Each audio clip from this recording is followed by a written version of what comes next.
Te voy a contar algo que me cambió la vida, y no exagero. Todo empezó con la mirada de una camarera. Así, sin más. Ni fue una pelea ni un mensaje en el móvil. Fue la jodida mirada de una desconocida. Y si no fuera porque lo viví yo mismo, te diría que esto es una gilipollez de película. Pero no. Fue real. Y desde ese momento, todo se vino abajo. Era viernes por la noche, en Valencia. Habíamos salido a cenar Marta y yo, sin la niña. Una escapada rápida, de esas que haces por compromiso más que por ganas. Estábamos en un restaurante de moda por Ruzafa, donde tienes que reservar con días de antelación y donde las mesas están tan cerca unas de otras que puedes escuchar cómo discuten los de al lado sin ni siquiera quererlo. La cena iba, normal. O sea, Marta estaba guapa, como siempre, pero distante. Miraba el móvil más de lo que hablaba conmigo. Yo hablaba de cosas del curro, de Lucía, de las vacaciones, y ella asentía, sonreía un poco, pero su cabeza estaba en otro sitio. Nada nuevo. Últimamente, era siempre así. Y ahí fue cuando pasó. Entre plato y plato, me levanté para ir al baño. Y al volver, la camarera, una chica joven, morena, con cara de pocos amigos, me miró y luego miró a Marta. Y levantó las cejas. Solo eso. Una mirada, como diciendo, pobre imbécil, no te enteras de nada. Te juro que me heló la sangre. No fue una mirada accidental.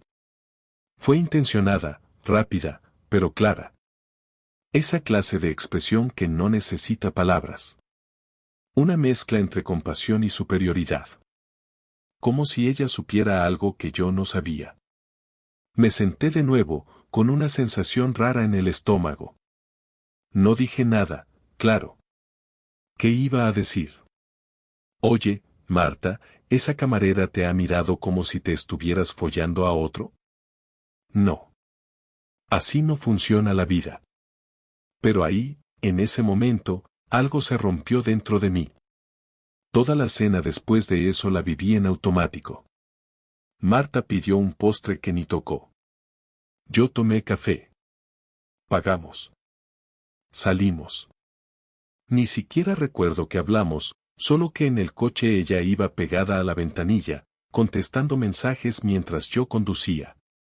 Esa noche, cuando llegamos a casa, Marta se metió en la ducha enseguida. Yo me senté en el sofá, en silencio, con la tele encendida en mute. Y no era lo de siempre. No era solo la rutina, el desgaste, el cada uno a lo suyo. Era otra cosa. Una voz en mi cabeza me decía, está pasando algo. Algo gordo. Y no tienes ni puta idea. Y entonces me di cuenta de que no me conocía a mí mismo. Porque lo primero que hice no fue espiarla, ni revisar su móvil, ni montar una escena. No. Me quedé ahí, en el sofá, recordando todas las veces que había ignorado señales. Las duchas a deshoras. Las excusas para salir sola. El desinterés en todo lo que tenía que ver conmigo. Las peleas tontas que se volvían en mi contra como si yo fuera el culpable de su aburrimiento. Como si yo fuera el que la estaba alejando. Mentira. Ella ya se había ido. Solo que yo no quería verlo.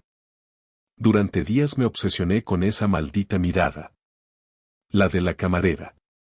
Como si ella me hubiera abierto una puerta que yo no quería cruzar. A partir de ahí, cada movimiento de Marta me parecía sospechoso. Cada sonrisa con el móvil, cada llamada que atendía en voz baja en el balcón, cada salgo un rato con las chicas me sonaba a excusa. Pero no tenía pruebas. Solo la intuición, esa que llega tarde y jode más que ayuda. Hasta que una noche Marta me dijo que iba a quedarse en la academia porque tenían una reunión de profesores hasta tarde. Me lo soltó mientras recogía platos, sin mirarme a los ojos. Yo simplemente asentí. Vale, no te preocupes. Pero ya lo tenía claro, esa noche no iba a estar en ninguna reunión. Y aquí es donde me empiezo a cagar en todo lo que te han enseñado sobre el matrimonio, la confianza y las segundas oportunidades. Porque mientras ella salía por la puerta con su bolso grande, su abrigo y su colonia de citas, esa que solo se pone cuando se arregla de verdad, yo la vi por primera vez como lo que era en ese momento, una desconocida con la que compartía cama, hija, y una hipoteca de 30 años. Esperé media hora. Cogí mi coche y fui directo a la academia. Cerrada. Ni un coche en la puerta. Las luces apagadas. Miento, había una sola luz encendida en la oficina del fondo, pero nadie dentro. Esperé. 10 minutos. 20. Nada. Ni Marta ni nadie. Volví al coche y me quedé allí, respirando fuerte, con las manos en el volante. Era la primera vez en mi vida que sentía esa mezcla de rabia, miedo y humillación. Porque sí, me estaba humillando a mí mismo.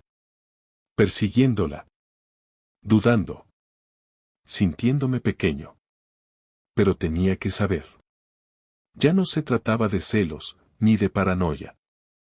Se trataba de que si estaba compartiendo mi vida con una actriz, al menos quería saber qué papel estaba interpretando.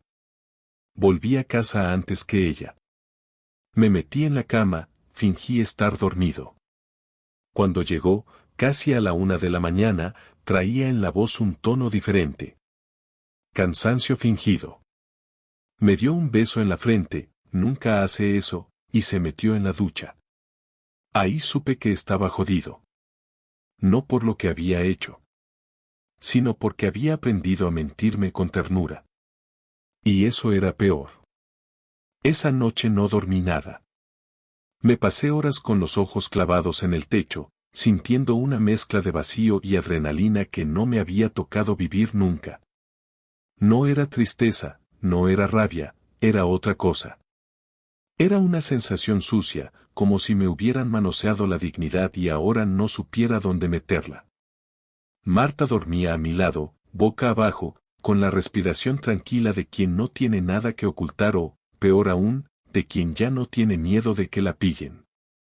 Me levanté antes que el despertador, me duché sin ganas, desayuné a solas, y cuando Lucía bajó medio dormida para ir al cole, le preparé la mochila sin que Marta hiciera el mínimo gesto de ayudar. Bajó cuando ya estábamos saliendo por la puerta, nos dio un beso a cada uno y se quedó en pijama con el móvil en la mano. Sonrió. Yo no. En el trabajo no pude concentrarme. Me metí en un despacho vacío con la excusa de que necesitaba silencio para revisar un informe y me pasé horas repasando mentalmente cada conversación, cada salida, cada gesto extraño de los últimos meses. No necesitaba una grabación ni un mensaje ni una foto, porque algo dentro de mí ya lo tenía claro, Marta estaba viéndose con alguien. No lo decía por impulso, lo decía con la certeza de quien ha vivido con una persona durante años y nota cuando ya no estás en su cabeza. Pero esa certeza no servía de nada si no podía demostrarlo. Y ahí empecé a actuar. No desde la emoción, sino desde la estrategia. Si ella iba a jugar al escondite, yo iba a jugar al ajedrez. Esa misma tarde fui a una tienda de electrónica del centro y compré un micrófono pequeño, de esos que se conectan a una aplicación y graban durante horas.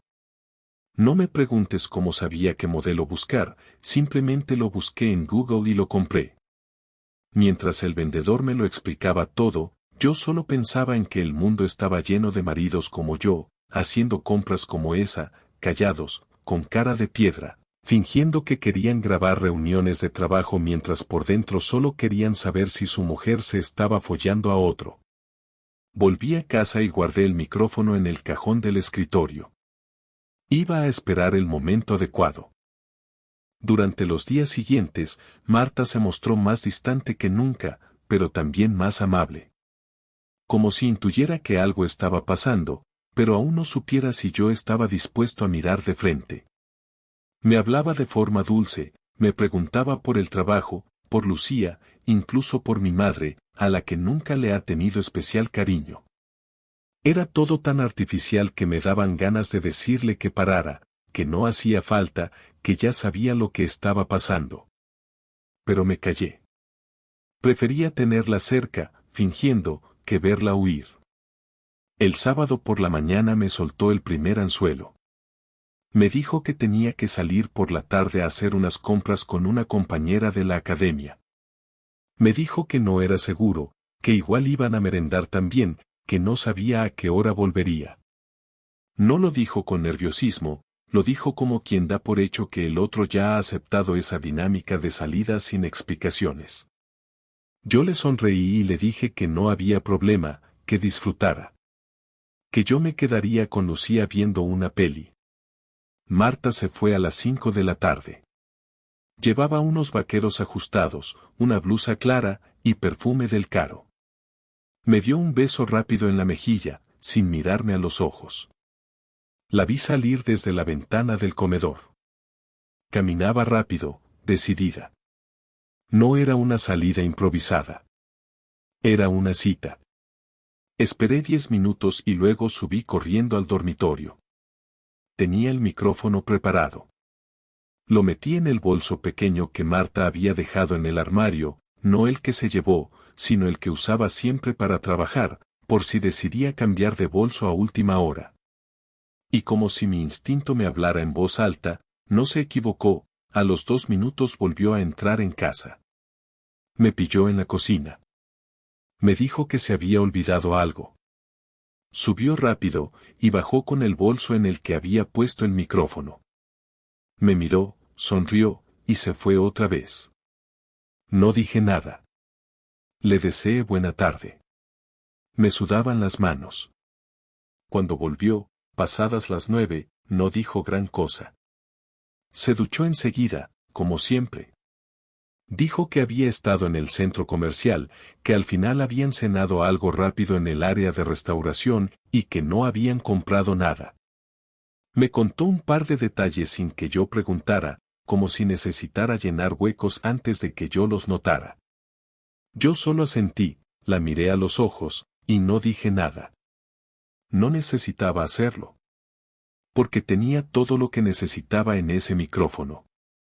A la mañana siguiente, cuando ella bajó a correr, otra costumbre reciente que no tenía antes, cogí el móvil y me encerré en el baño.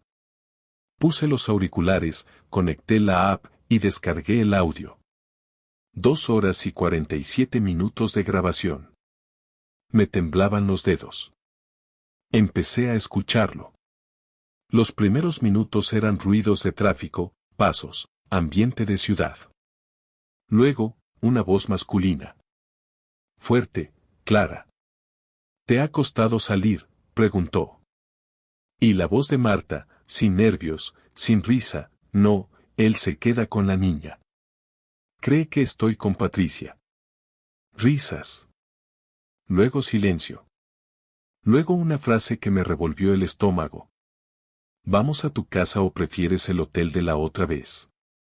Y ahí paré. Me quité los auriculares. Me lavé la cara. Me miré al espejo. No lloré. No grité. No lancé nada contra el suelo.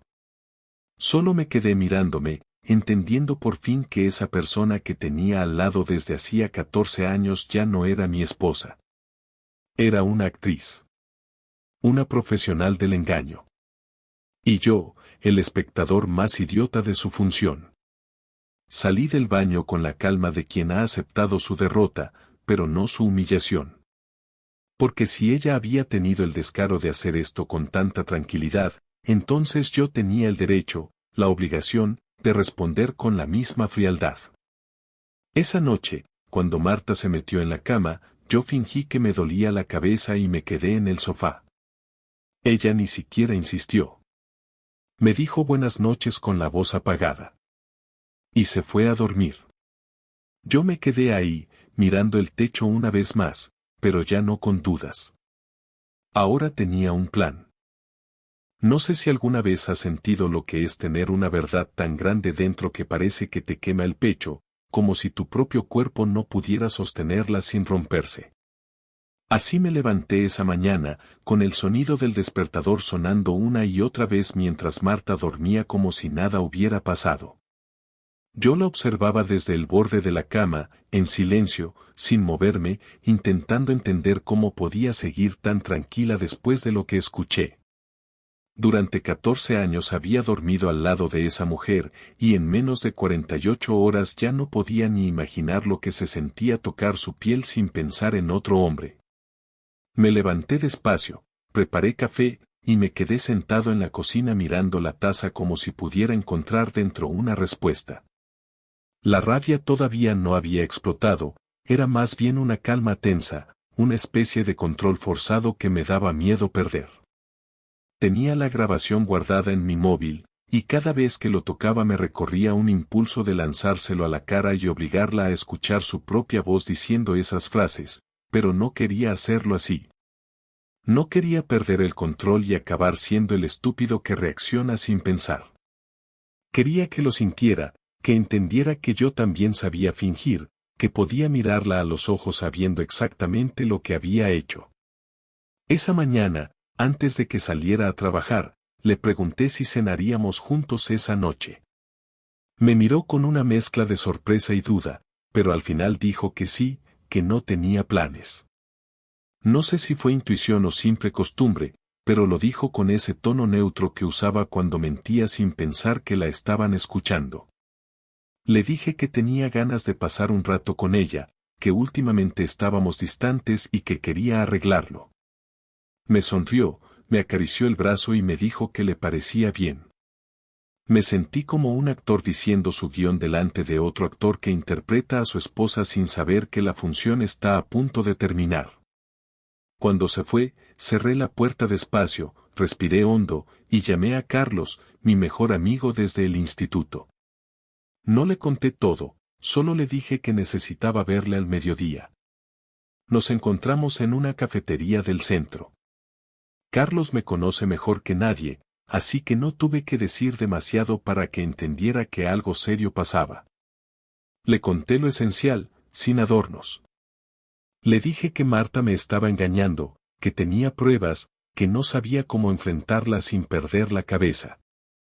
Se quedó en silencio un rato, y luego me dijo lo que no quería oír, que lo pensara bien, que no hiciera nada en caliente, que las cosas podían ponerse feas si no controlaba la situación.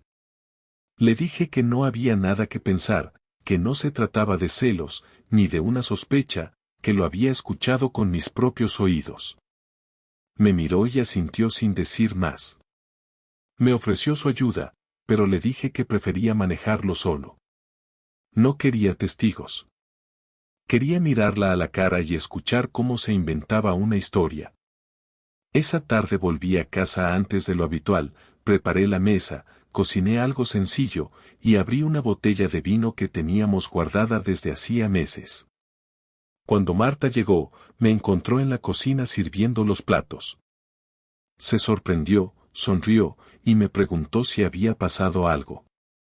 Le dije que no, que simplemente tenía ganas de hacer algo distinto, que estábamos muy metidos en la rutina y que quería cambiar el ambiente. Se relajó. Dejó el bolso, se cambió de ropa y durante unos minutos volvió a ser la misma mujer de antes, la que sonreía sin forzar la expresión. Pero yo ya no podía verla igual. Cada gesto suyo tenía un doble sentido, cada mirada me resultaba falsa, cada palabra me sonaba ensayada. Nos sentamos a cenar y durante un rato hablamos de cosas normales. Me contó que la academia estaba preparando un evento de fin de curso, que una compañera se había lesionado y que probablemente le tocaría cubrirle algunas clases. Yo asentía, fingiendo interés, mientras por dentro repasaba cada detalle del audio, cada palabra que había escuchado. En un momento de la conversación, me miró y dijo que últimamente me notaba más tranquilo, que parecía que había recuperado el ánimo. Le respondí que sí, que a veces la calma llega justo cuando uno acepta las cosas como son. No entendió la frase o prefirió ignorarla, porque cambió de tema enseguida. Después de cenar, le propuse ver una película. Se sentó en el sofá con el móvil en la mano, como siempre. Yo apagué las luces, puse la película y me quedé observando su reflejo en la pantalla. No sé cuánto tiempo pasó hasta que me decidí a hablar, pero en un momento dado le pregunté si me estaba mintiendo en algo. Giró la cabeza, me miró con una mezcla de sorpresa y molestia, y me preguntó de qué hablaba.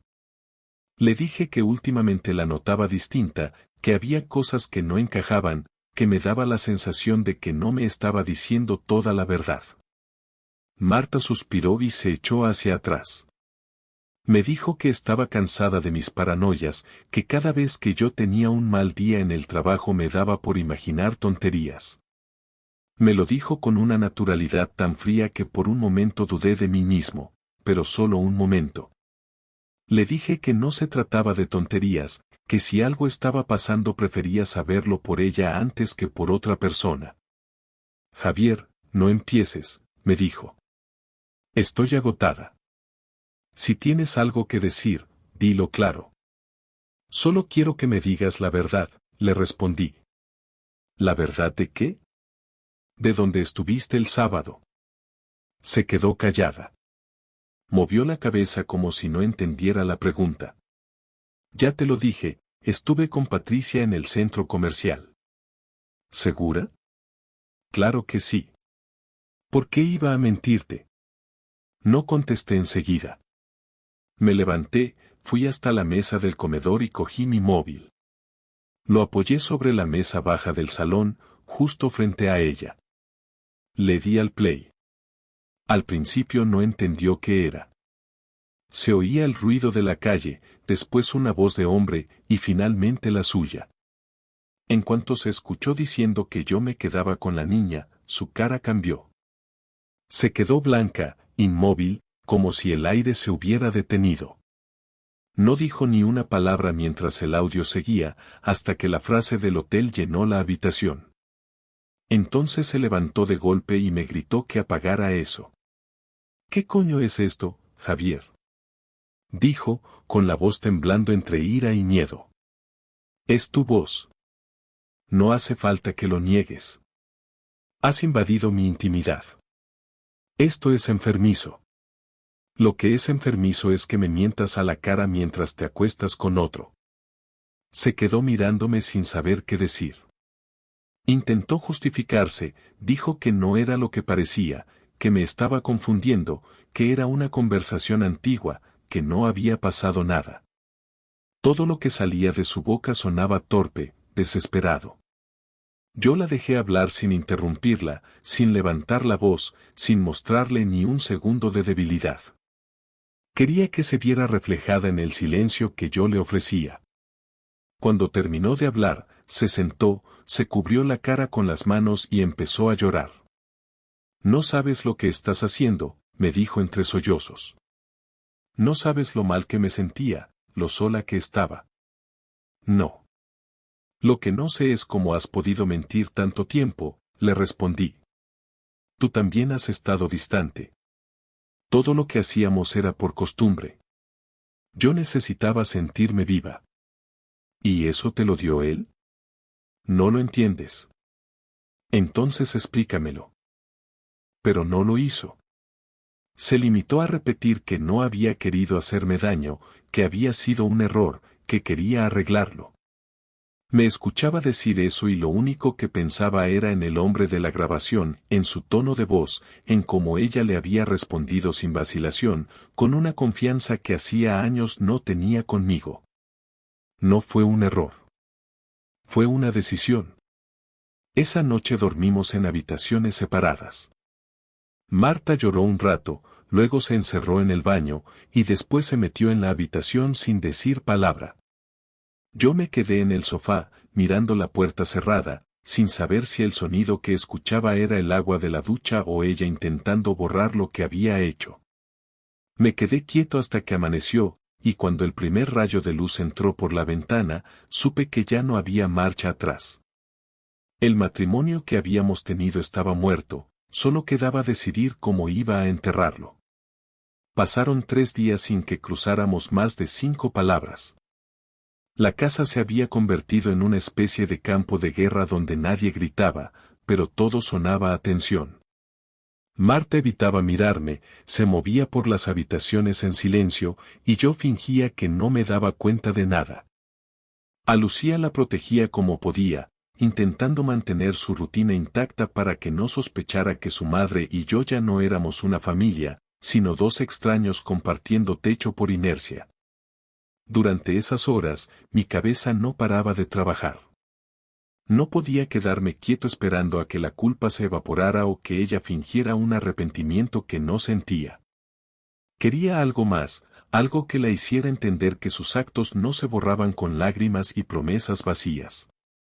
No quería pegar gritos ni montar un espectáculo, quería dejar una marca que no pudiera ignorar. El primer paso fue informarme. Contacté con un abogado recomendado por un compañero de trabajo, alguien discreto, que no hiciera demasiadas preguntas. Nos reunimos en su despacho, un lugar sin adornos, con olor a tabaco viejo y papeles. Le conté lo esencial, el matrimonio, la hija, la infidelidad, la casa a nombre de ambos, y las pruebas que tenía. No le di detalles innecesarios, solo los hechos.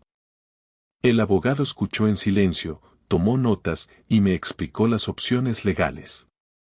Me dijo que podía pedir la custodia compartida, que podía presentar la infidelidad como causa del divorcio, pero que eso no me garantizaba nada si no tenía pruebas sólidas del daño emocional. Le mostré el audio. Lo escuchó entero, sin interrumpirme. Al terminar, me miró con una expresión que no supe interpretar. Me dijo que era suficiente, que con eso no solo podía proteger mis intereses, sino que, si quería, podía destrozarla socialmente. Le pregunté qué quería decir. Me explicó que podía usarlo como parte del proceso, que si el otro hombre estaba casado o tenía un puesto relevante, las consecuencias serían mayores. No le respondí enseguida, pero en ese momento supe que la venganza no iba a ser un impulso, sino un plan bien trazado. Volví a casa con la decisión tomada. Marta estaba en la cocina, preparando la cena de Lucía. Tenía los ojos hinchados, llevaba 3 días sin maquillarse, y aún así conservaba ese aire de dignidad que siempre la había caracterizado. Me miró cuando entré, pero no dijo nada. Me senté frente a ella y le dije que quería hablar. Le pedí que Lucía se fuera a su habitación a jugar.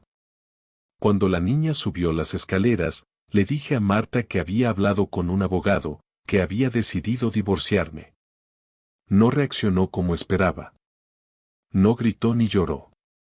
Solo asintió, como si ya lo supiera.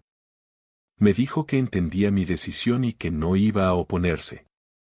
Eso me desconcertó. Le pregunté si al menos pensaba luchar por algo, y me dijo que no, que después de lo que había hecho no tenía derecho a pedir nada. La frialdad con la que lo dijo me dejó helado. Era como si me estuviera robando la rabia, como si quisiera quitarme hasta el placer de verla sufrir. Esa noche me quedé pensando en cómo podía recuperar el control. No bastaba con divorciarme. Quería que pagara. Quería que sintiera lo que yo había sentido cuando escuché su voz riéndose con otro. Empecé a investigar al tipo. Lo busqué en redes sociales, en los contactos de la academia, en los grupos de padres. No tardé en encontrarlo. Era un hombre de unos 40 años, separado, con una hija pequeña y un gimnasio propio. Se llamaba Iván. Tenía fotos con Marta en eventos de la academia, en cenas de profesores, incluso en alguna excursión escolar. Nadie lo había notado, pero ahora que sabía la verdad, todo encajaba. Durante una semana seguí su rutina. No fue difícil. El gimnasio estaba a 10 minutos de casa y tenía horarios públicos. Vi cuando llegaba, cuando se iba, con quién hablaba. Era un tipo confiado, de esos que creen que nada los puede alcanzar. No imaginaba que alguien lo estaba observando. Cuando estuve seguro de su horario, imprimí varias copias del audio transcrito y un resumen con las partes más explícitas. No añadí insultos ni mentiras, solo los hechos, fríos y claros.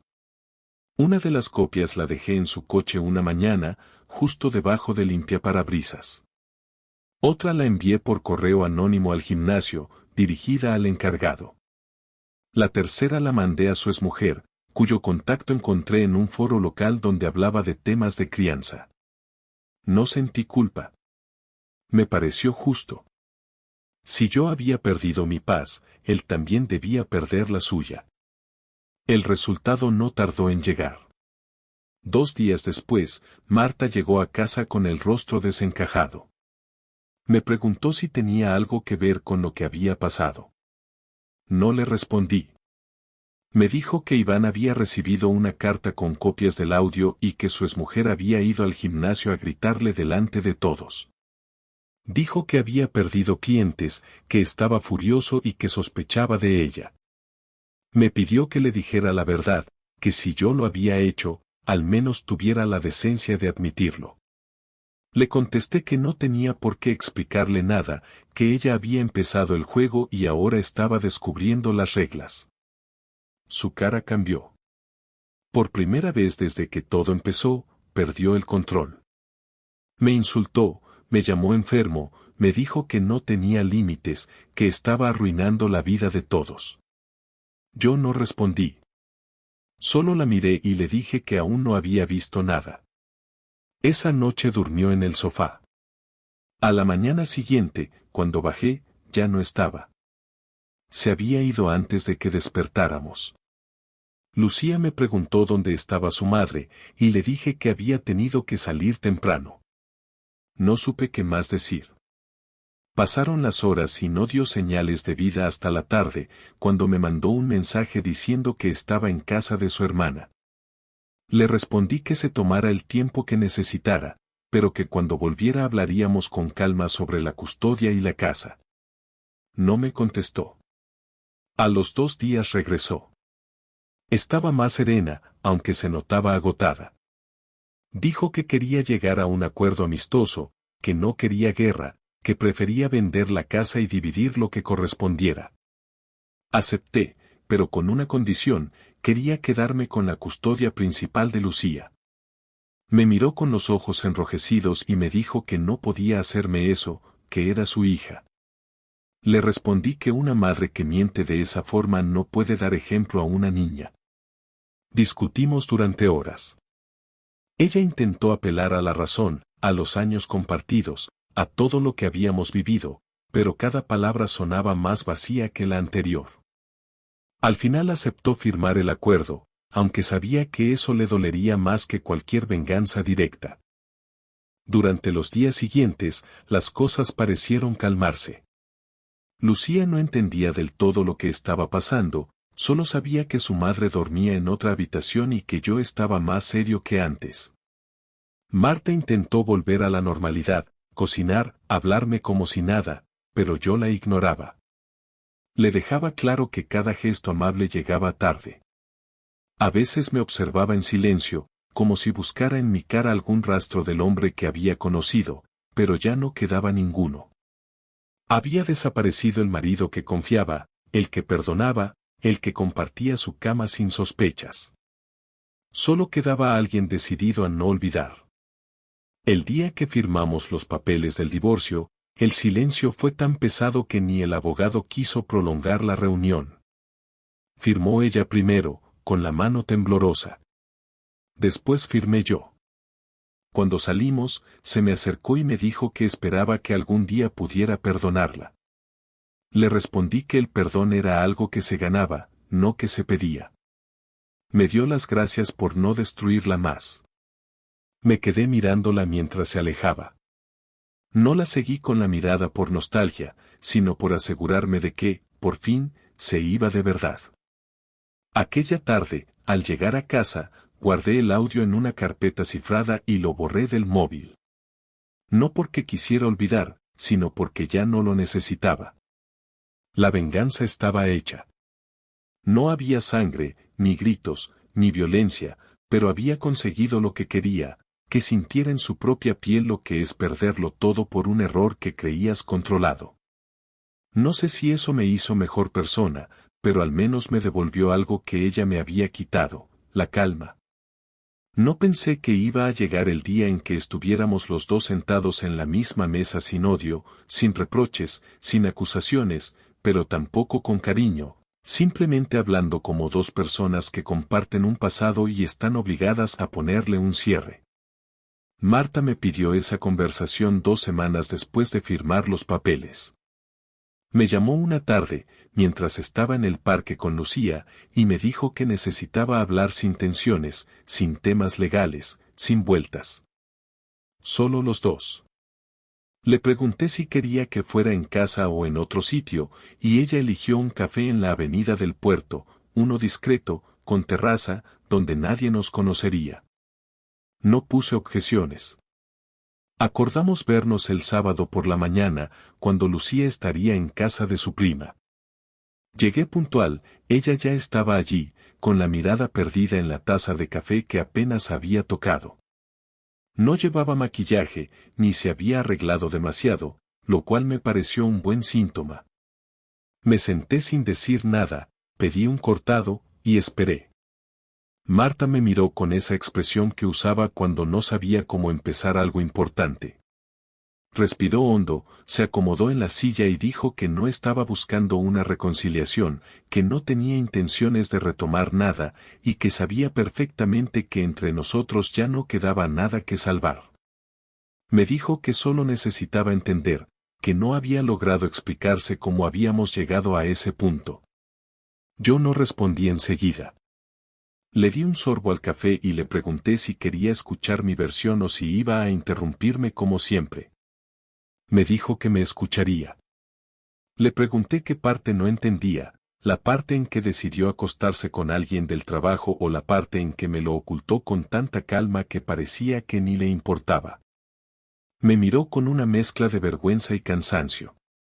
Dijo que no iba a justificar lo que hizo, que sabía que había traicionado la base de todo lo que habíamos construido, pero que necesitaba contarme lo que sentía, no para excusarse, sino para dejarlo claro. Me dijo que llevaba años sintiéndose desconectada de sí misma, que nuestra vida había caído en una rutina donde ella se sentía invisible, no solo conmigo, sino con todo. Que no era feliz, que no sabía cómo decírmelo, y que cuando apareció alguien que le hizo sentir otra vez deseada, importante, viva, simplemente se dejó llevar. Dijo que no fue premeditado, que al principio solo era alguien que la escuchaba, que la hacía reír, pero que poco a poco se convirtió en otra cosa. Le pregunté si se arrepentía de lo que pasó. Me dijo que sí, pero que no por mí, sino por Lucía. Que no había calculado el daño que le podía causar a nuestra hija si todo salía a la luz. Le respondí que su arrepentimiento llegaba tarde, que había tomado decisiones adultas sin medir las consecuencias y que ahora le tocaba asumirlas. Me dijo que entendía mi rabia, que yo tenía derecho a estar dolido, pero que le dolía pensar que la iba a odiar para siempre. Le dije que no la odiaba. Que lo que sentía era mucho peor que el odio. Que me era indiferente. Que verla ahí sentada delante de mí no me provocaba nada. Ni amor, ni rencor, ni tristeza. Solo una especie de vacío que me confirmaba que la mujer que había amado ya no existía. Marta bajó la mirada. Dijo que no esperaba que fuéramos amigos, pero que no quería que todo acabara con desprecio. Le dije que no necesitábamos fingir una relación cordial si no salía natural. Que lo único que me importaba ahora era que Lucía estuviera bien. Me dijo que estaba dispuesta a colaborar en todo, que no iba a poner trabas, que quería ser una madre presente. Le respondí que lo esperaba, porque a diferencia de nuestra relación, nuestra hija no era negociable. Durante unos minutos no dijimos nada. El camarero pasó a recoger nuestras tazas, nos preguntó si queríamos algo más, ambos dijimos que no. Marta rompió el silencio para preguntarme si pensaba rehacer mi vida pronto. Me reí, no por burla, sino por sorpresa. Le dije que no estaba pensando en eso, que ahora solo quería paz, espacio, rutina sin sobresaltos. Me preguntó si confiaba en alguien. Le respondí que en este momento no confiaba ni en mí mismo, que no me fiaba de mis emociones, que todavía me dolía demasiado como para imaginarme con otra persona. Me miró con cierta tristeza, como si no esperara una respuesta tan honesta. Me dijo que ella tampoco sabía si estaba preparada para nada más, que después de todo lo vivido, sentía que había roto algo dentro de sí misma que no sabía si podría volver a reparar. Le dije que cada uno tendría que hacer su proceso, que no estaba obligado a desearle lo mejor, pero que tampoco iba a desearle lo peor. Que si de verdad quería cambiar, lo hiciera por sí misma, no para demostrarme nada. Me preguntó si alguna vez iba a perdonarla, no para volver, sino para dejar de cargar con el peso de la culpa. Le dije que el perdón no se pide, se gana, y que quizás con el tiempo, si veía un esfuerzo real, podía llegar a perdonar lo que había hecho, pero que el daño ya estaba hecho y que algunas heridas, aunque cicatricen, no permiten volver a tocar la misma piel. Marta no insistió. Asintió con la cabeza, se puso de pie, me dio la mano, y me dijo que gracias por haber venido. Me levanté también, le estreché la mano y le deseé suerte, sin ironía, sin doble sentido. Se dio media vuelta y se fue caminando despacio. No la seguí con la mirada. Volví a casa caminando. No pensé en lo que habíamos dicho ni en lo que no se dijo. Pensé en Lucía. En cómo explicarle el mundo sin mentiras, sin disfrazarle el dolor, pero sin cargarla con lo que no le corresponde. Entré en casa y la encontré dibujando en el salón. Me acerqué, le acaricié la cabeza, y me senté a su lado. Me preguntó si había visto a mamá. Le dije que sí. Me preguntó si íbamos a volver a vivir juntos. Le respondí que no, pero que eso no cambiaba lo importante, que ella seguiría teniendo un padre y una madre que la quieren mucho. Me abrazó sin decir nada. Me quedé ahí con ella, en silencio, entendiendo que esa era la única conversación que realmente importaba. Han pasado casi 3 meses desde la última vez que vi a Marta, más allá de las entregas de Lucía, que se hacen siempre en un punto intermedio y sin conversación. Nos vemos, ella la deja, yo la recojo, o al revés. No hablamos, no nos preguntamos cómo estamos, no fingimos cortesía. Es todo mecánico, seco, funcional, y así lo prefiero. La última conversación en el café cerró todo lo que se tenía que decir. Después de eso, no hay nada más que discutir. Lo que vino después fue rutina, papeleo, adaptación. Marta se mudó a un piso pequeño cerca de su hermana. Me lo dijo por mensaje, sin detalles. Yo me quedé en la casa con Lucía la mayoría del tiempo, aunque los fines de semana ella pasa 1 de cada 2 con su madre. La niña ya ha entendido que sus padres no están juntos, aunque no creo que entienda todavía por qué. En algún momento querrá saber más, y cuando llegue ese día, tendré que decidir cuánta verdad contarle sin cargarle la espalda con lo que no debe.